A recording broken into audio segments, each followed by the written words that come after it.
جب حضرت مہدی کی قیادت میں مسلمان صاحب ایمان اہل عرب یہودیوں اور عیسائیوں کی طاقت سے ٹکرائیں گے تو ان کی مدد کے لیے دو جانب سے اللہ تعالیٰ کچھ بھیجیں گے مدد.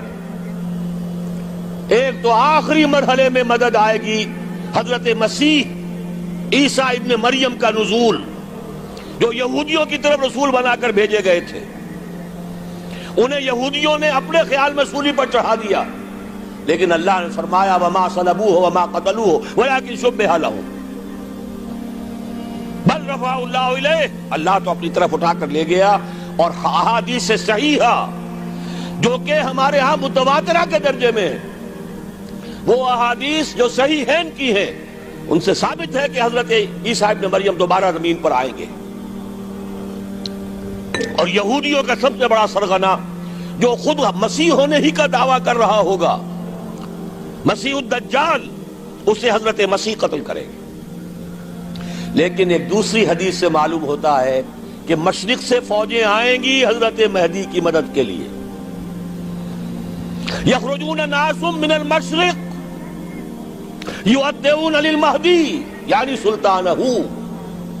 مشرق کی طرف سے فوجیں آئیں گی کہ جو مہدی کی حکومت کو مستحکم کریں گی. خراسان کا لفظ آتا ہے ایک دوسری حدیث میں. خراسان سے سیاہ عالم چلیں گے، انہیں کوئی نہیں روک سکے گا یہاں تک کہ وہ یروشلم میں جا کر رسم ہو جائیں گے. اور حضور کے زمانے میں اچھی طرح سمجھ لیجئے، ہند کسے کہتے تھے حضور کے زمانے میں؟ پاکستان ہند میں شامل نہیں تھا. سندھ و ہند، سندھ ایک مکمل ملک تھا، ہند اس کے بعد شروع ہوتا تھا.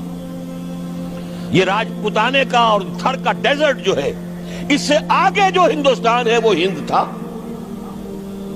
یہ جو ہمارا پاکستان ہے یہ ہمیشہ ہند میں شامل نہیں رہا. حضور کے زمانے میں بالخصوص سندھ و ہند، دریائے سندھ چلا آ رہا ہے. یہ ساری ٹریبیوٹریز جو پنجاب کے اندر اس کی ہیں، یہ سب ایک علیحدہ ملک ہے جو اس زمانے میں سندھ کہلاتا تھا. اور نمبر 2 یاد کیجئے، اس زمانے میں خراسان ایک علاقہ تھا جس میں موجودہ افغانستان کا 2/3، تھوڑا سا حصہ ایران کا، اور جہاں تک میں تحقیق کر سکا ہوں آج تک پاکستان کا بھی علاقہ، خاص طور پر مالاکنڈ ڈویژن جو اس خراسان میں شامل ہے. خراسان سے سیاہ عالم چلیں گے جو جا کر یروشلم میں نصب ہوں گے.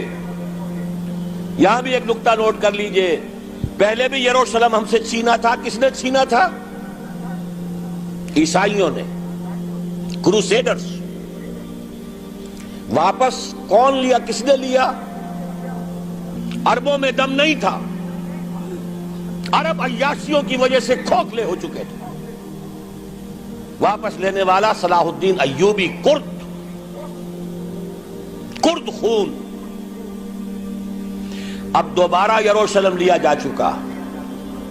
چھینا کن سے گیا؟ عربوں سے.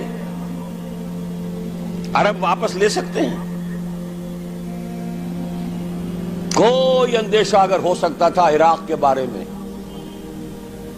کہ شاید اس کے ایٹمک دانت نکل آئے، جو سازش کی گئی، جس طرح اس احمق اور پاگل صدام حسین کو دام میں پھنسایا گیا. صدام 100 جال، دام کہتے ہیں جال کو، 100 اس میں جو پھنسا ہے تو اگلا پچھلا کھایا پیا سب اگلوا لیا. اور ہے ہی کون؟ اس کے پاس ایٹمک ہتھیاروں کا ذخیرہ موجود ہے، اور کسی کے وہ ایٹمک دانت بھی نکلنے نہیں دے رہے. پاکستان کے اوپر کتنا دباؤ، اور ہمیں نہیں پتا کتنا کچھ دباؤ قبول کیا جا چکا. یہ تو سبھی مانتے ہیں. گیپ کر دیا گیا، روک دیا گیا، آگے تو نہیں بڑھ رہا، یہ تو سبھی مانتے ہیں. رول بیک بھی ہو گیا یا نہیں کچھ پتہ نہیں، لیکن کسی صورت یہ نہیں تسلیم کریں گے، قبول کریں گے کہ کسی مسلمان ملک کے پاس ایٹم بم آ جائے. یہودیوں کے پاس ذخیرہ موجود، سب جانتے ہیں. بہرحال یہ جان لیجئے اس علاقے سے امید ہوتی ہے سندھ اور خراسان. حالات بہت خراب ہیں ہمارے، اور حالات بہت خراب ہیں افغانستان کے بھی، لیکن حالات کے بدلتے اللہ تعالیٰ کی مشیت کے تحت دیر نہیں لگا کرتی. سیرت نبوی میں مجھے نظر آتا ہے سن 10 میں 10 نبوی ہجرت سے 3 سال پہلے، 2.5 سال پہلے، کہیں سے کوئی امید کی کرن نظر نہیں آتی تھی کہ عرب میں اسلامی حکومت قائم ہو جائے گی. 10 برس ہو چکے محمد الرسول اللہ کو دعوت دیتے ہوئے، اور ابھی تک بمشکل 125 آدمی ہے. اپنے بل پر، اپنے طاقت پر مکے میں رہ بھی نہیں سکتے. کیسے ہو جائے گا؟ کہاں سے ہو جائے گا؟ میں آج پوچھتا ہوں، کوئی شخص بتائے کہیں سے کوئی امید کی کرن اس وقت نظر آتی ہے؟ اس ماحول میں لے جائیے. اگلے 3 سال میں کیا ہو گیا؟ پہلے سال 6، اگلے سال 12، اس سے اگلے سال 72، اور بیعت عقبہ ثانیہ، ہجرت، اور وہاں سے اب حضور کی طرف سے شروع ہو گیا انیشیٹو. تو ہم نہیں کہہ سکتے. اللہ تعالیٰ کی قدرت، اللہ کی مشیت. یہ یقین ہے کہ دنیا کے خاتمے سے پہلے نظام خلافت قائم ہوگا، اور تمام دنیا میں ہوگا. ظاہر ہے کہیں پہلے کسی ایک جگہ سے ہوگا، جیسے حضور کے زمانے میں ہوا. اگر بیک وقت پوری دنیا میں ہو سکتا تو حضور کے دست مبارک سے ہوتا. اگر حضور کے دست مبارک سے بھی ایک ملک میں ہوا، جزیرہ نماء عرب میں ہوا، پھر حضور کے امتی ہیں نا، ابو بکر ہے، عمر ہے، عثمان ہے، صحابہ کرام کی فوجیں نکلی ہیں، امتی ہیں. امتیوں کے ہاتھوں اس کی توسیع ہوئی. اب بھی یہی ہوگا، کسی ایک علاقے میں ہوگا. میرا گمان ہے، میں یہ یقین سے نہیں کہہ سکتا. گمان بھی میرا ان احادیث کی روشنی میں ہے جو میں نے آپ کو بتا دی اور موجود ہے اس کتابچے کے اندر. علامہ اقبال نے بھی انہی کے حوالے سے کئی کہا ہے، میرے عرب کو آئی ٹھنڈی ہوا جہاں سے، میرا وطن وہی ہے، میرا وطن وہی ہے. اس علاقے سے کچھ ہونے والا ہے اور ہوگا انشاءاللہ. میری زندگی میں نہ ہو، آپ کی زندگی میں نہ ہو، کوئی پرواہ نہیں. حضرت حمزہ تو شہید ہو گئے غزوہ احد میں. 5 سال کے بعد حضور مکے میں داخل ہوئے ہیں فاتح کی حیثیت سے. حضرت حمزہ کی نگاہوں نے، ان آنکھوں نے تو نہیں دیکھا، عالم ارواح میں اللہ نے کیا مشاہدہ کرایا ہوگا انہیں، وہ تو ہمیں معلوم نہیں. بعض صحابہ شہید کر دیے گئے مکے ہی میں. بہت بڑی کامیابی. اپنی جان لگا دیں، اپنے آپ کو کھپا دیں، اپنے آپ کو مٹا دیں. جس طرح روڑی کوٹ کر بنیادوں میں بھر دی جاتی ہے، ہماری ہڈیوں کا چورا بنا کر اور ہمارے خون کے اندر اسے گوندھ کر اگر وہاں ڈال دیا جائے، اس سے بڑی سعادت کوئی نہیں. اس پر تعمیر ہو خلافت علی منہاج النبوہ کی، ہم اس کی بنیاد کے اندر دفن ہو جائیں، یہی بہت بڑی سعادت ہے. لیکن یہ ہوگا. میں نے عرض کیا تھا کہ یقین ہے مجھے کہ ہوگا، اور ہر صاحب ایمان کو یقین ہونا چاہیے کہ ہوگا. باقی یہ کہ یہ آثار ہیں اور احادیث بھی ہیں، اور 400 برس کی تاریخ بھی بتاتی ہے کہ یہیں سے ہوگا. 1000 برس تک سارے مجددین امت عالم عرب میں پیدا ہوئے.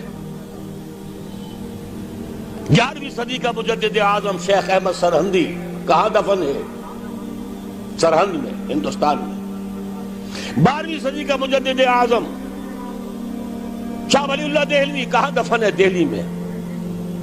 13ویں صدی کا مجدد اعظم سید احمد بریلوی، ان کی تو قبر بھی معلوم نہیں، لیکن ان کا خون جذب ہوا دریائے کنہار میں، اور ان کے سینکڑوں ساتھیوں کی لاشیں اس بالا کوٹ کے مقام پر.